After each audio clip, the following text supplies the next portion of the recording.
Hello বন্ধুরা, আসসালামু আলাইকুম। কেমন আছেন আপনারা সবাই? আশা করি আল্লাহর রহমতে সবাই ভালো আছেন। বন্ধুরা, আজকে আমি ভর্তা করব এই কচু শাক। আর দেখেন বন্ধুরা, আমি একদম ছোট ছোট দেখে কচি কচি কচু শাক তুলে নিয়ে এসেছি। আমি সুন্দর করে কচু শাকগুলো পরিষ্কার করে নিয়েছি। তো ঠিক আছে বন্ধুরা, চলুন তাহলে শুরু করি। আমি আজকে কিভাবে কচু শাক ভর্তা করি, আর আমি সচরাচর যেভাবে কচু শাক ভর্তা করি সেভাবে আজকে শেয়ার করবো আপনাদের মাঝে। বন্ধুরা, আমি চুলে একটা কড়াই বসিয়ে দিয়েছি আর দিয়ে দিলাম সামান্য একটু সরিষার তেল, শুধুমাত্র শুকনা মরিচ ভেজে নেওয়ার জন্য। বন্ধুরা, আমি কয়েকটা শুকনা মরিচ দিয়ে দিলাম ভেজে নেওয়ার জন্য।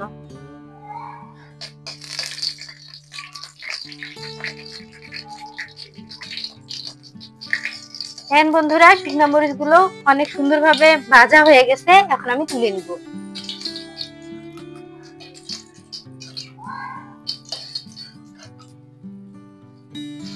বাকি যে তেলটা দেখতেছেন, আমি সেম তেলের মধ্যে দিয়ে দিব কচু শাকগুলো।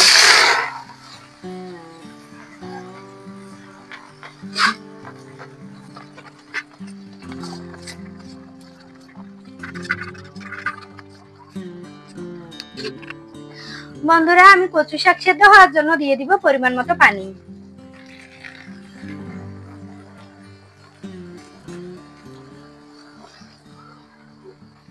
পানি দিয়ে একটু নেড়ে চেড়ে দিব।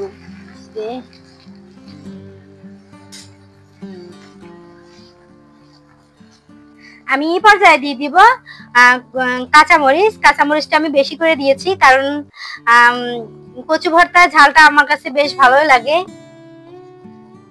বন্ধুরা, আমি কাঁচামরিচ আর রসুনের কোয়াটা অ্যাড করে দিলাম। এ পর্যায়ে আমি দিয়ে দিব আগে থেকে কুচি করে রাখা পেঁয়াজ কুচি।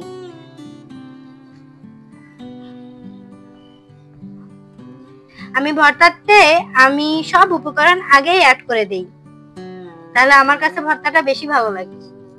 বন্ধুরা, এখন পর্যন্ত যারা আমার ভিডিওটি কন্টিনিউ করতেছেন, অবশ্যই একটা লাইক দিয়ে পুরো ভিডিওটি সম্পূর্ণ করেন।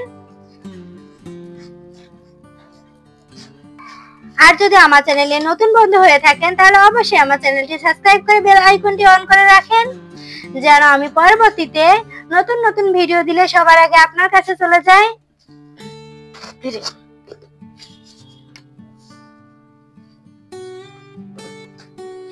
বন্ধুরা, আমি একটু নাড়াচাড়া করে দেওয়ার পর দিয়ে দিলাম পরিমাণ মতো লবণ। আমি ভর্তার লবণটাও ঠিক আগেই ব্যবহার করি। আপনারা দেখবেন ঠিক এভাবে যদি বাসায় ভর্তা বানিয়ে আপনারা খান, তাহলে জিভে একদম লেগে থাকবে। এখন দিয়ে দিব ঢাকনা সেদ্ধ হওয়ার জন্য।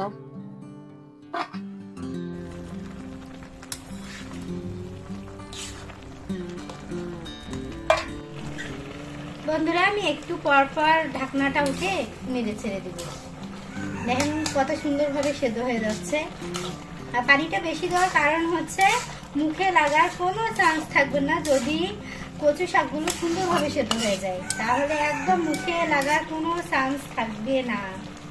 বন্ধুরা, আমরা গ্রামের মানুষ এই বাঁশখড়ি দিয়ে রান্না করতে ভালোবাসি। অনেকেই পরিবেশ সম্পর্কে অনেক ধারণা করেন, কিন্তু আমার কাছে এই পরিবেশে অনেক ভালো লাগে। মাটির চুলের রান্নাতে কতটা মজা, সেটা যারা মাটির চুলে রান্না খায় তারাই জানে। দেখেন বন্ধুরা, আমার কচু শাকগুলো একদম সিদ্ধ হয়ে গেছে, একদম পানিটাও কমে গেছে। আমি এখানে একটু নাড়তে চাড়তে থাকবো, যেন সম্পূর্ণ পানি একদম শুষে নেয়। দেখেন বন্ধুরা, পানিগুলো কিন্তু সুন্দর করে শুষে নিচ্ছে, আর একটু পানি নাই। আমি এখন তুলে নিব একদম ভর্তা বানানোর জন্য। আর দেখেন বন্ধুরা, কত সুন্দর আঠালো হয়েছে। এখনো কিন্তু আমি ঠিকভাবে ভর্তাটা করিনি। আমি একটা প্লেটের মধ্যে কচু শাকগুলো তুলে নিব।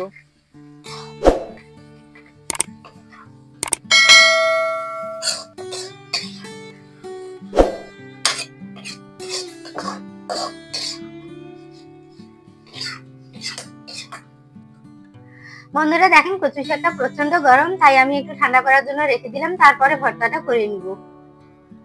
বন্ধুরা, কচু শাকগুলো হালকা ঠান্ডা হয়ে গেছে। এখন আমি ওই যে আগে যে শুকনা মরিচটা ভেজে রেখেছি সেটা দিয়ে সেটা আগে ম্যাশ করে নিব। আমি প্রথমে কিন্তু পরিমাণ মতো লবণ দেইনি, তাই আর একটু লবণ লাগবে, আমি এইটুকু লবণ দিয়ে দিলাম। এই শুকনো মরিচটা সুন্দর করে একেবারে ভাঙবো না, আধা ভাঙা করে নিব।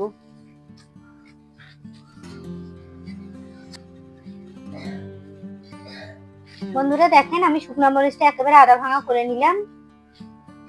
বন্ধুরা শুকনো মরিচ গুলো ম্যাশ হয়ে গেছে, এখন আমি কচু শাকগুলো মেখে নিব।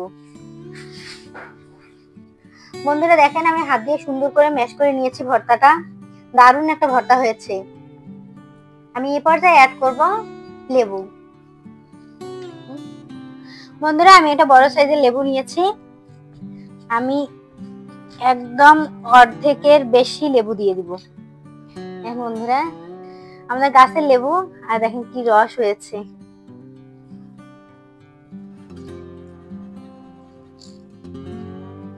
কচু ভর্তার মধ্যে এই লেবু রসটা অনেক টেস্ট লাগে, অনেক টেস্ট লাগে। আর গরম ভাতের সঙ্গে তো জমে যায় এই লেবু দিয়ে কচু ভর্তা।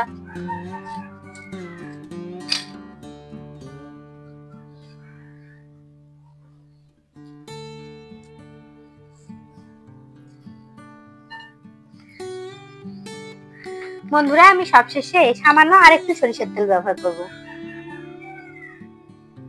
দিয়ে আরেকটু নেড়ে চেড়ে নিব। বন্ধুরা এবার সুন্দর করে আবারও মেখে চেখে নিব ভর্তাটা। আর ইয়াম্মি একটা ভর্তা হয়েছে, অনেক টেস্ট হয়েছে। লেবু দেওয়ার পর তো ভর্তাটার স্বাদ আরো বেড়ে গেল। তো বন্ধুরা আমার ভর্তাটি একদম কমপ্লিট হয়ে গেছে। কেমন লাগলো আজকে আমার এই কচু শাক ভর্তা অবশ্যই কমেন্ট করে জানাতে ভুলবেন না কিন্তু। তো বন্ধুরা আপনারাও বাসায় ঠিক এভাবে খুব সহজেই কচু শাক ভর্তা করে নিতে পারেন, অনেক টেস্টি হয় এই কচু শাক ভর্তা। তো ঠিক আছে বন্ধুরা, সবাই ভালো থাকেন, সুস্থ থাকেন। আবারও দেখা হবে রুমানার সংসারে নতুন কোনো ভিডিওতে, নতুন কোনো রেসিপি নিয়ে। সে পর্যন্ত আল্লাহ হাফেজ।